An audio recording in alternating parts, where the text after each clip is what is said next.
ನೀವು ಹೋದಾಗ ಎಂಟ್ರಿ ಕೊಟ್ಟಾಗ ಗಿಲ್ಲಿ ಫ್ಯಾನ್ಸ್ಗೆ ನೀವು ಒಂಥರ ವಿಲನ್ ತರ ಕಾಣಿಸಿದ್ರಿ ಅಂತಂದ್ರೆ ಅವ್ರನ್ನೇನೋ ಎದುರಾಕೋಬಿಡ್ತೀರಾ, ಅವ್ರಿಗೇನೋ ತುಂಬಾ ಕಾಟ ಕೊಡ್ತೀರಾ ಅನ್ನೋ ತರ. ಇಲ್ಲಿ ಹೊರಗಡೆನೂ ಕೂಡ ನಿಮ್ಗೆ ಸಿಕ್ಕಾಪಟ್ಟೆ ನಿಮ್ಮ ಅಕೌಂಟಿಗೆ ಬಂದ್ಬಿಟ್ಟು ನಿಮ್ಗೆ ಕಮೆಂಟ್ ಮಾಡೋದು ಗಿಲ್ಲಿ ಹೆಸರನ್ನ, ಕೊನೆಗೆ ನೀವು ಅಕೌಂಟಲ್ಲಿ ನಿಮ್ ಕಮೆಂಟ್ ಆಫ್ ಮಾಡೋ ರೇಂಜ್ಗೆಲ್ಲ ಕಾಟ ಕೊಟ್ಟಿದ್ದಾರೆ ಅಂತೆಲ್ಲ ಆಗಿತ್ತು. ಹೋಗ್ತಾ ಹೋಗ್ತಾ ನೀವು ಗಿಲ್ಲಿ ಜೊತೆ ಒಳ್ಳೆ ಫ್ರೆಂಡ್ಶಿಪ್ನ ಬಿಲ್ಡ್ ಮಾಡ್ಕೊಂಡು ಹೋಗ್ಬಿಟ್ರಿ. ಅದು ಹೇಗೆ ಸರ್ ಅಲ್ಲಿಂದ ಇಲ್ಲಿಗೆ?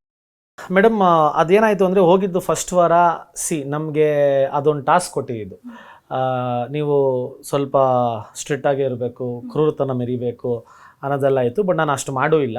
ಬಟ್ ನಾವು ಒಂದು ವರ್ಷ ಎಲ್ಲೋ ಆಚೆ ಇದ್ದು ಆರಾಮಾಗಿ ಮಜಾ ಮಾಡ್ಕೊಂಡು ಇದ್ದಿದ್ದಂಥ ಒಂದು ಕ್ಯಾರೆಕ್ಟರ್ ನಂದು. ನಾನು ಸಡನ್ನಾಗಿ ತಿರ್ಗಾ ಮನೆ ಒಳಗೆ ಹೋಗಬೇಕು ಅಂದ ತಕ್ಷಣ ನನಗೆ ಆ ಮನೆ ಅಡ್ಜಸ್ಟ್ ಆಗಿ ಟೈಮ್ ಬೇಕಾಗಿತ್ತು. ಮನೆ ಕೋಪಪ್ ಆಗಬೇಕಲ್ಲ, ನಾನು ಸ್ವಲ್ಪ ಟೈಮ್ ಬೇಕಾಗಿತ್ತು ನನಗೆ. ಅದನ್ನು ಗಿಲ್ಲಿ ಅರ್ಥ ಮಾಡ್ಕೊಂಡೆ, ಕಿಟ ಕಿಟ ಕಿಟ ಅಂತ ಕಿರ್ಚಾಡ ಸ್ಟಾರ್ಟ್ ಮಾಡಿಬಿಡ್ತಾನೆ. ಅದು ನಮಗೆಲ್ಲೋ ಇರಿಟೇಟ್ ಆಗೋಕ್ಕೆ ಸ್ಟಾರ್ಟ್ ಆಗುತ್ತೆ.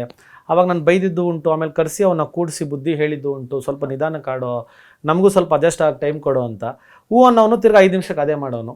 ಸೊ ಅದೊಂದು ಇರಿಟೇಟ್ ಆಗಿ ಜಗಳಾಡಿದ್ದುಂಟು. ಬಟ್ ಅವರು ನನ್ನ ಪ್ರಕಾರ ಗಿಲ್ಲಿ ಫ್ಯಾನ್ಸು ಅಂತ ನಾನು ಹೇಳಲ್ಲ.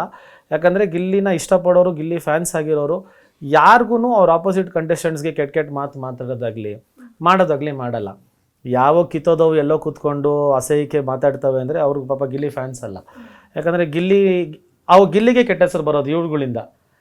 ಕೆಟ್ಟ ಮಾತಾಡಿ, ಇವಾಗ ಗಿಲ್ಲಿ ಹೇಳ್ತಾನೆ ಆಚೆ ಬಂದ್ಬಿಟ್ಟು ನನ್ನ ವಿರುದ್ಧ ಬಂದು ಕೆಟ್ಟದಾಗ ಮಾತಾಡಿ ಅಂತ ಮಾತಾಡಲ್ಲ.